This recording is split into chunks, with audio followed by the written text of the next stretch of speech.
요한계시록의 7교회 중 네 번째 교회인 이 두아디라 교회에 주신 말씀을 통해 우리의 믿음을 위협하는 이 거짓의 매혹에 대해서 함께 살펴보고자 합니다. 이 거짓의 매혹이라는 것은 매우 합리적이고 현실적이고 심지어 지혜롭게 보이기까지 합니다. 하지만 성도들의 영혼을 무디게 만들고 신앙의 본질에서 조금씩 멀어지게 하는 유혹이라고 할 수 있을 것입니다. 예굽에서 노예 생활을 했던 이스라엘 백성들이 출애굽을 해서 광야 즉 자유의 길을 걷고 있을 때 지난 날을 회상하면서 내가 그래도 애굽에 있을 때는 고기를 먹었는데라고 생각하고 말했던 것처럼 그들의 마음 가운데는 이 거짓의 매혹이 있었던 것이죠. 마치 눈앞에 보이는 이 평안함, 그것이 하나님을 붙잡는 삶보다 더 낮게 여기는 그러한 유혹들이 이스라엘 백성들에게 있었고 또 두아디라 성도들 안에도 있었습니다. 그래서 오늘은 두아디라 교회에 하신 예수님의 말씀을 통해서 우리 안에 속삭이는 이 거짓의 매혹을 분별하는 시간 되기를 소망합니다. 이 두아디라라는 이 도시는 7도시 중에 가장 작은 도시입니다. 직조와 피역, 구리 생공업 그리고 염색 산업이 발달한 상업 중심지였습니다. 우리가 이 서신서를 읽으면 특별히 사도행전을 읽으면 바울이 이 두아디라에서 자색옷 장사를 했던 이 루디아라는 여자를 만나는데 바로 이 빌립보에서 만났던 이 루디아가 바로 이 두아디라 출신이죠. 이 도시 곳곳에 여러 조합들이 있었다라고 합니다. 각각 자기가 하는 일들을 통해서 조합을 만들고 그리고 그들의 우상을 섬겼다라고 해요. 그래서 이 상업 도시에서 이 그리스도인으로 먹고 살기 위해서 경제 활동을 한다라는 것은 우상 숭배의 타협이라는 이 강박 속에서 살아갈 수밖에 없었다라고 합니다. 이러한 배경 속에서 요한계시록 2장 18절에서 예수님 특별히 우리 하나님의 아들 이렇게 말씀하고 있습니다. 제가 한번 읽어보겠습니다. 두아디라 교회의 사자에게 편지하라. 그 눈이 불꽃 같고 그 발이 빛난 주석과 같은 하나님의 아들이 이르시되. 이 요한계시록에 나오는 예수님을 묘사하는 표현이 각기 다른데 특별히 오늘 이 빌립보서 2장 18절에서 예수님을 어떻게 표현하고 있습니까? 하나님의 아들이다라고 소개하고 있어요. 이 두아디라 사람들은 이 그리스 로마 신화에 나오는 태양신 아폴로를 섬겼고 특별히 황제를 신격화했던 그 도시들 가운데 하나였습니다. 그들을 향해서 그 교회를 향해서 예수님께서 하나님의 아들이라고 하는 것이죠. 세상의 권세를 잡은 사람들이 하나님의 아들이 아니라 작지만 그 믿음을 지키고 살아가는 두아디라 교회를 향해서 그 말씀을 전하는 분이 바로 하나님의 아들이다라고 소개를 하고 있는 것입니다. 바로 진짜 주권자는 예수 그리스도시다라는 것을 7교회에 계속해서 동일하게 말씀해 주고 계세요. 그리고 동일하게 오늘 두아디라 교회를 칭찬하고 있습니다. 요한계시록 2장 19절 말씀을 같이 한번 읽어보도록 하겠습니다. 내가 내 사업과 사랑과 믿음과 섬김과 인내를 아노니 내 나중 행위가 처음 것보다 많도다. 예수님께서 이 두아디라 교회를 칭찬해주고 계세요. 에베소 교회는 어떻습니까? 처음 사랑을 잃어버려서 책망을 받았는데 오히려 반대로 두아디라 교회는 나중 행위가 처음보다 좋다라고 얘기해요. 더 사랑이 충만했고 믿음이 충만했고 섬김과 인내가 충만한 교회가 바로 두아디라 교회였습니다. 특별히 여기서 말하는 이 섬김이라는 것은 단순한 봉사에 그치지 않고 하나님께 드리는 예배와 헌신을 포함하는 섬김이었어요. 참 칭찬받을 만한 교회가 두아디라 교회였다라는 것이죠. 우리 하나님께서 우리를 바라볼 때도 동일합니다. 하나님 우리를 책망하시는 분이시기도 하지만 잘못했을 때 회개하기 위해서, 그러나 그것보다 먼저 우리가 잘한 것들을 아시고 인정해 주시는 분이 하나님이세요. 두아디라 교회는 책망받을 것이 있는 교회는 맞습니다. 그러나 그 책망을 하시기 전에 우리 하나님은 먼저 두아디라 교회를 칭찬하셨습니다. 에베소 교회는 처음 사랑을 잃어버렸는데 너희들은 오히려 사랑이 충만했구나, 섬김도 충만하고 믿음도 충만하고 끝까지 잘 견뎠구나, 인내했구나라고 칭찬해주고 있어요. 하나님께서 그들의 수고와 성장을 칭찬해주시고 알아주고 계십니다. 우리가 사람들도 마찬가지잖아요. 뭔가 잘못된 것을 바로잡고 지적해야 될 때가 있습니다. 그리고 분명히 사랑하는 마음으로 무엇인가를 바로잡기 위해서 얘기해야 할 때가 있어요. 그러나 중요한 것은 사랑하는 마음으로 해야 한다라는 것이죠. 그리고 무엇인가를 잘못된 것을 이야기한다 할지라도 가능하면 먼저 칭찬을 하는 것이 좋습니다. 잘못된 행위를 말하기 전에 먼저 잘한 것들을 이야기하는 것들이 필요한 것이죠. 우리 하나님은 우리들을 인정해 주시고 칭찬해 주시는 분이세요. 그러나 이렇게 칭찬을 아끼지 않았던 주님께서 두아디라 교회에 대해 분명하게 책망하시는 것이 있어요. 요한계시록 2장 20절 말씀을 함께 읽어보도록 하겠습니다. 그러나 내게 책망할 일이 있노라. 자칭 선지자라 하는 여자 이사벨을 내가 용납함이니 그가 내 종들을 가르쳐 깨어 행음하게 하고 우상의 제물을 먹게 하는도다. 칭찬받는 교회였지만 책망을 받을 것이 있는데 무엇을 책망하고 계십니까? 바로 이사벨이라는, 자칭 선지자라고 하는 이사벨을 용납했다라는 거예요. 거짓 교리, 진리가 아닌 것을 받아들였다라는 것이죠. 그것에 대해서 예수님께서 두아디라 교회를 책망하고 계십니다. 이세벨이라는 이름은 우리가 익히 잘 알고 있습니다. 구약의 아합 왕의 아내였죠. 이방 여인이었습니다. 이세벨 때문에 이스라엘의 바알 숭배가 들어오게 되었어요. 영적으로 혼탁하게 되었다라는 것이죠. 오늘 함께 읽었던 이 이세벨은 구약 시대의 이세벨이 아닙니다. 두아디라 교회에 영적으로 혼탁하게 거짓된 교훈과 진리를 가지고 왔던 사람을 상징하고 있는 거예요. 마치 이스라엘이 야훼 신앙을 가지고 뜨겁게 하나님을 믿고 따라야 되는데 그때 바알 신앙을 가지고 와서 이스라엘을 영적으로 혼탁하게 했던 이세벨과 같은 여인이 바로 두아디라 교회에 있었고, 그 이세벨의 그 영적인 가르침을 받아들였던 무리와 성도들이 그 교회 안에 있었다라는 것입니다.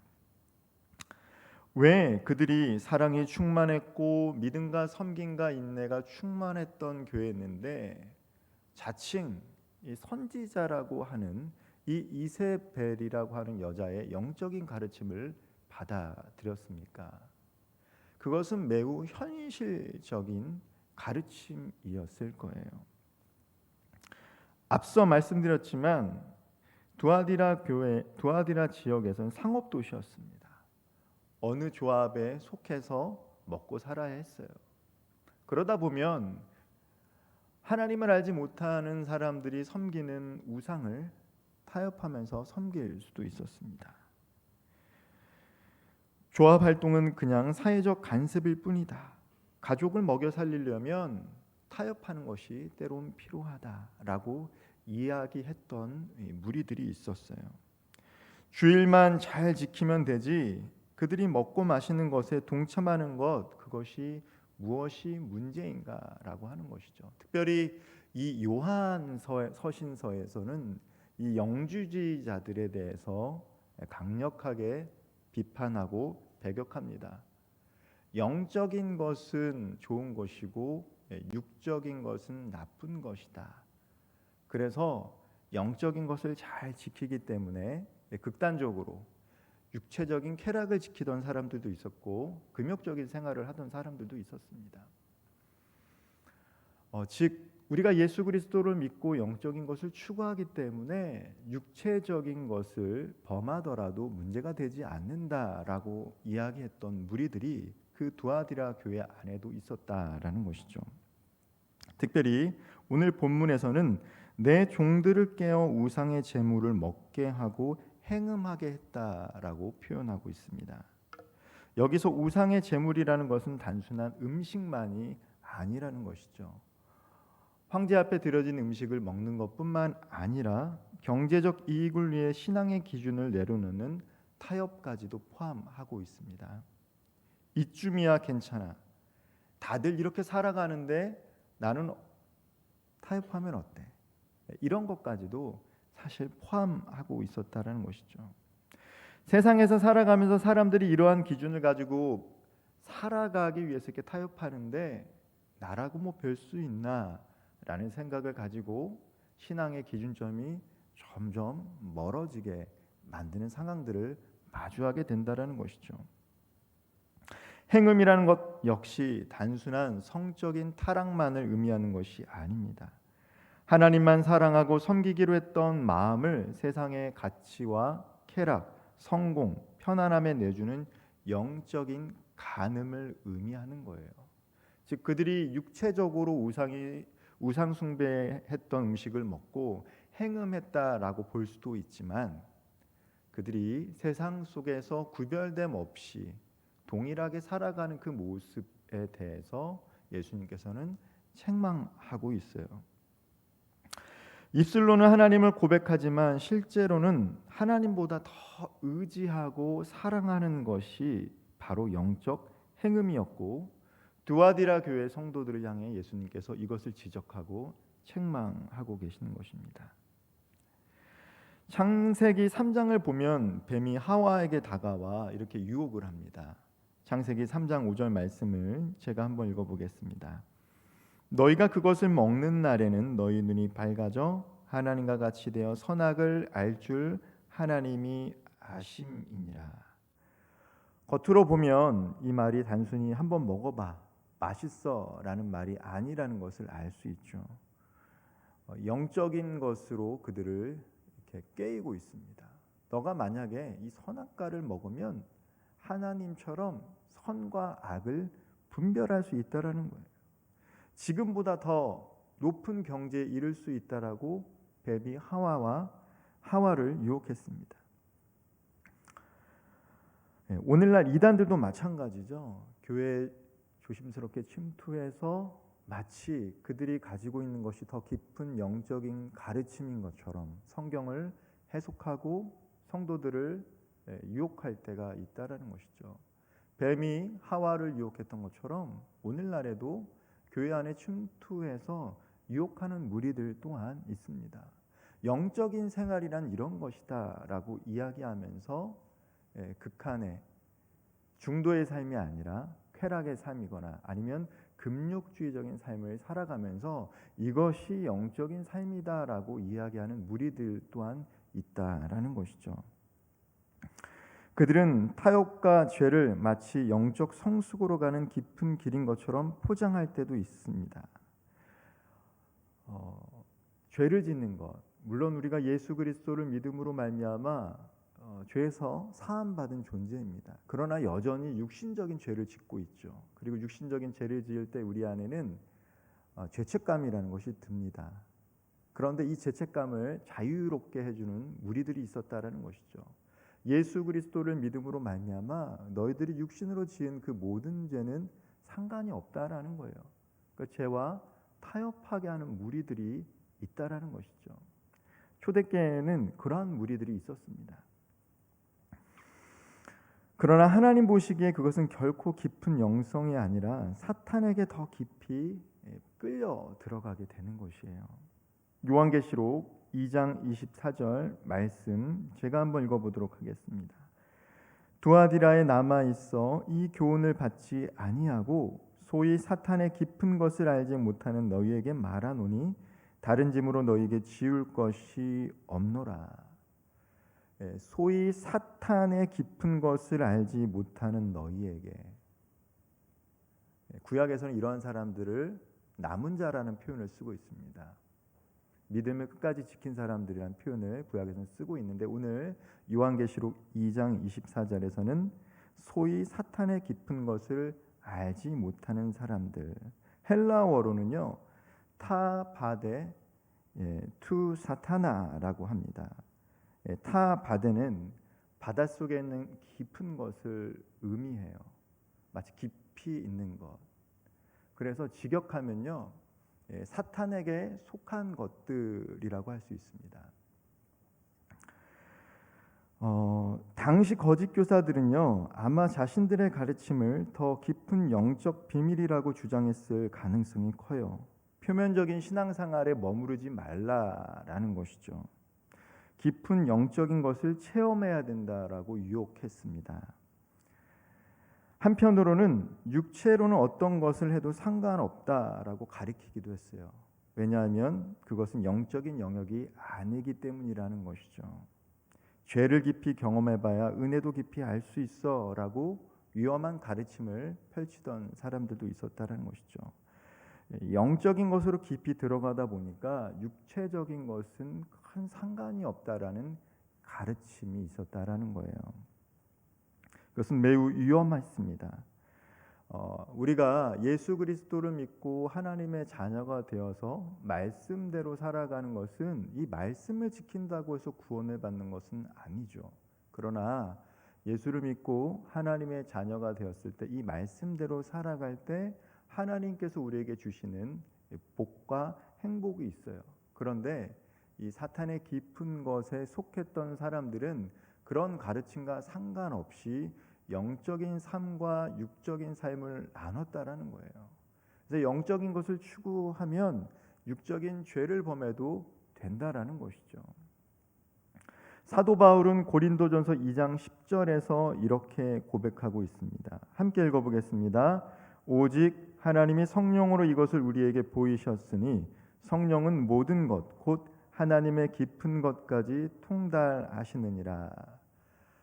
앞에서 사탄의 깊은 것이라는 표현이 나왔던 것처럼 고린도전서 2장 10절에서는 그 반대로 하나님의 깊은 것이라는 표현을 쓰고 있어요. 진짜 깊이는 하나님 안에서, 성령 안에서, 말씀 안에서 순종하는 삶이라는 것이죠. 하나님의 지혜와 사랑, 그 은혜를 경험하는 것이 깊은 것입니다. 근데 자칫 잘못하면 우리가 영적인 것을 추구한다라고 하면서 신비로운 것, 이미 말씀을 통해 우리에게 주시고 예배의 기쁨을 통해서 우리에게 주시고 성령의 인도하심을 통해서 우리에게 주신 것이 있는데 더 새로운 것을 찾으려고 할 때가 있는데, 바울은 이미 하나님의 깊은 것을 경험한 성도들에게 일깨워 주고 있습니다. 하나님의 거룩과 은혜를 깊이 아는 것이 바로 성숙한 그리스도인이라는 것이죠. 혹시 우리 마음에도 이러한 이세벨의 속삭임이 들리지는 않습니까? 이건 괜찮다, 이런 거 주님이 이해해 주실 거야 라고 하면서 세상 속에서 우리 또한 구별됨 없이 그렇게 유혹의 그 삶의 자리에서 살아가고 있는 것은 아닌지요. 주님은 특별히 오늘 2장 18절에서 불꽃 같은 눈을 갖고 계신 분이다 라고 표현하고 있어요. 주님이 불꽃 같은 눈으로 우리를 바라보고 계세요. 우리의 마음을, 우리의 중심을 보고 계시는 분이 바로 하나님이십니다. 오늘 두아디라 교회를 책망하려고 하시는 것이 아니죠. 그들이 다시금 돌아오길 원하신다라는 거예요. 하나님의 은혜의 보좌 앞으로 주님은 그들이 돌아오길 원하셨어요. 두아디라 교회 안에도 이세벨의 거짓된 교훈에 마음을 열지 않고 순전한 믿음을 끝까지 지켰던 성도들이 있었습니다. 그들은 소위 사탄의 깊은 것이라 불리는 교훈에 매혹되지 않았어요. 조용하지만 꿋꿋하게 복음의 본질을 붙들었던 사람들이 있었다라는 거예요.